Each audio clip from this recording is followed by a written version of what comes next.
Assalamualaikum warahmatullahi wabarakatuh. Alhamdulillahi rabbil alamin. Wassalatu wassalamu ala rasulil amin Muhammadin wa ala alihi wa sahbihi ajma'in. Amma ba'd. Ahibai fillah, para pemirsa akbar yang dimuliakan oleh Allah subhanahu wa ta'ala, kalau kita menilik di antara wasiat-wasiat Nabi SAW kepada kita semua, maka kita akan mendapati banyak wasiat Nabi SAW yang bercerita atau mewasiatkan kepada kita semua tentang perkara lisan, tentang apa yang terucap dari bibir-bibir kita. Mengapa demikian? Karena Nabi SAW menyebutkan bahwasanya di antara perkara yang banyak menjerumuskan manusia ke dalam neraka jahanam adalah dari lisannya. Dan kalau kita menilik di hadis yang lainnya, bagaimana Nabi SAW menceritakan tentang 3 manusia pertama yang Allah Subhanahu wa ta'ala jerumuskan ke dalam nerakanya oleh sebab lisan mereka berdusta kepada Allah Subhanahu wa ta'ala. Mereka mengatakan kepada Allah mereka seorang mujahid, mereka seorang alim, mereka seorang dermawan. Tapi apa kata Allah Subhanahu wa ta'ala kepada mereka? Kadzabta, engkau berdusta, engkau mendustai Allah Subhanahu wa ta'ala dengan apa yang kalian kerjakan, termasuk diantaranya dengan lisannya. Oleh karena itu, hendaknya setiap di antara kita memperhatikan lisan ini. Karena Allah Subhanahu wa ta'ala mengatakan, "Wa ma yalfidhu min qawlin illa ladayhi raqibun 'atid." Tidaklah setiap ucapan yang terucap di lisan kita kecuali Allah Subhanahu wa ta'ala mengetahuinya. Nabi SAW mengatakan, apabila kalian ingin menjaga apa yang Allah Subhanahu wa ta'ala amanahkan kepada kita semua, perhatikan satu perkara, dan seluruhnya bermuara kepada lisan yang kita miliki. Bahkan Nabi SAW menimbang, menyamakan antara perkara lisan ini dengan keimanan. Di antara sabda-sabda beliau, Nabi SAW mengatakan, "Faman kana yu'minu billahi wal yawmil akhir falyaqul khairan aw liyasmut."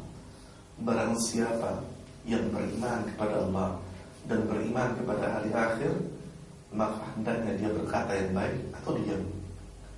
Maka hadis ini mengajarkan kepada kita semua untuk menjaga lisan kita. Dan di antara perkara yang sering menjerumuskan manusia kepada berucap atau mengatakan sesuatu yang keliru, ketika seorang manusia bersenda gurau bersama sahabatnya atau bersama sanak kerabatnya, maka hendaknya kita memperhatikan ketika kita bersenda gurau dengan sesama kita. Bersenda gurau bukan sesuatu yang dilarang. Nabi SAW ketika ditanya, "Ya Rasulullah, engkau bersenda gurau?" "Iya, aku bersenda gurau. Namun tidaklah mengucapkan di dalam senda gurau itu kecuali sesuatu yang jujur." Artinya apa? Nabi SAW tidak berdusta. Maka jangan sampai kita dengan sebab bersenda gurau kita menghancurkan kaidah-kaidah atau adab-adab di dalam Islam, di dalam berbicara atau menghukumi lisan kita. Maka berhati-hatilah ketika kita bersenda gurau, ada beberapa hal yang harus kita hindari. Yang pertama tentunya kita dilarang di dalam bersenda gurau melakukan istihza atau berolok-olok yang berkenaan dengan permasalahan agama. Karena banyak kita sering mendengar bahwasanya banyak di antara kita ketika bersenda gurau itu melibatkan urusan agama. Yang terjadi apa? Kemudian satu dengan yang lainnya saling berolok-olok dalam masalah agama. Padahal Allah Subhanahu wa ta'ala mengatakan, "Wa qala abillahi wa ayatihi wa rasulihi kuntum tastahzi'un la ta'tadiru qad kafartum ba'da imanikum." Apakah kalian ini dengan Allah, dengan ayatnya, dengan Rasulnya kalian merolok-olok. Sesungguhnya tidak ada alasan bagi kalian. Kalian telah kufur setelah keimanan kalian.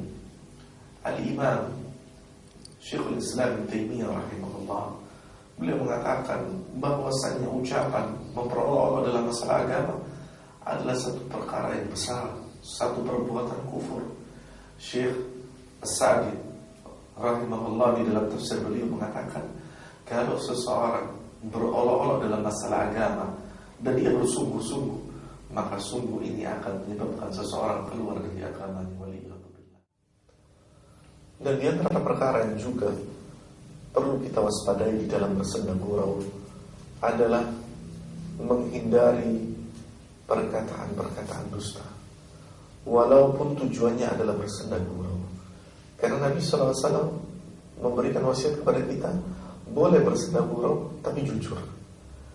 Bahkan di dalam sebuah hadis yang sahih yang dihasankan oleh Imam Al-Albani dan diriwayatkan oleh Imam Tirmidzi, bahwasanya apabila seorang berucap dengan tujuan ucapannya itu adalah membuat manusia tertawa, namun ia berdusta, apa kata Nabi SAW? Wailullah, wailullah, wailullah, celaka ia dan celaka ia. Maka saudaraku kaum muslimin, pemirsa akhbar terutama, berhati-hatilah ketika bersenda gurau. Jaga lisan kita. Jangan sampai walaupun dengan akibat senda gurau menyebabkan lisan kita terkotori, lisan kita menyebabkan kita jauh dari Allah, waliyadzubillah. Apalagi lisan kita menyeret kita ke jurang neraka jahanam, waliyadzubillah. Kemudian kita dilarang dengan ucapan lisan kita di dalam senda gurau menyakiti hati saudara kita, menyakiti sahabat kita, walaupun mungkin tujuannya kita adalah bersenda gurau. Maka di dalam berbicara kita melihat siapa lawan bicara kita. Kalau lawan bicara kita itu adalah seseorang yang tidak bisa menerima ucapan kecuali dia dalam keseriusan, maka jangan bersenda gurau dengan orang-orang semacam ini, karena menyebabkan hatinya terluka ketika kita bersenda gurau dengannya.